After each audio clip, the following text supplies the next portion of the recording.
Thank you. I'd like to urge councillors to take an interest in defibrillators. So this is equipment which can now be used by anybody to help people who are suspected of having a heart attack. Now I view this committee as being a little bit like a parish council. It's that kind of level of local government. And around the country, parish councils have been getting defibrillators put into their communities, particularly in rural areas. Now I don't know whether scientifically it makes sense to follow that kind of practice in the city, but that's what I'm suggesting this committee might like to find out. And something I'm particularly interested in knowing is if I dial 999, do the operators know where the accessible defibrillators are in central Cambridge? I'm not convinced that the ambulance service operators do know the answer to that. They might know, or they do seem to have a database of community access defibrillators, but I don't know whether they know where all those in education institutions, sports centres, churches and other bodies are. So I think it would be something that this committee could usefully check, and that would just be by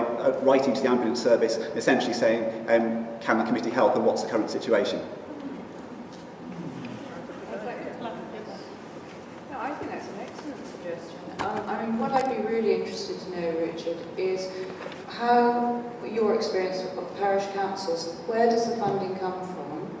And I'm aware of defibrillators in sort of community centres and places such as that. Again, I don't know, is it the NHS who issue them, or can you enlighten us a little more on that? I don't know, but I'm not particularly suggesting spending public money here. I think you could do a lot just by talking to the ambulance service and encouraging them to get information from bodies like the colleges, university bodies about where these things are, and getting that in front of the 999 operators. But you could also, you've got encouraging people to donate charitably in the papers tonight on rough sleeping. The committee could do that in respect of defibrillators.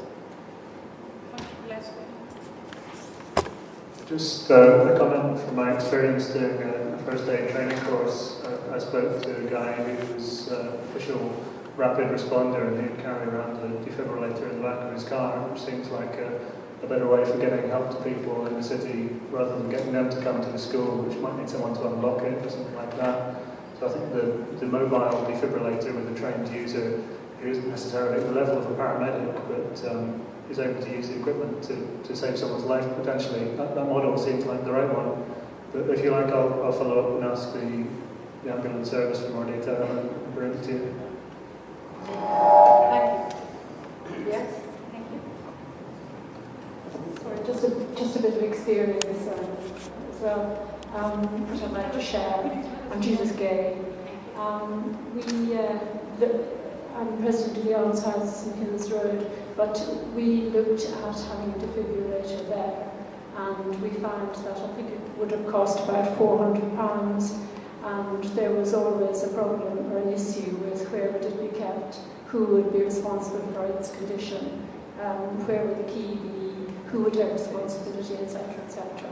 And actually looking at everything, all the pros and cons, we decided in the end not to go ahead and have one. It would have been there for the use of, as you suggest, for the community, for other people. But we found that there wasn't enough evidence to support having them.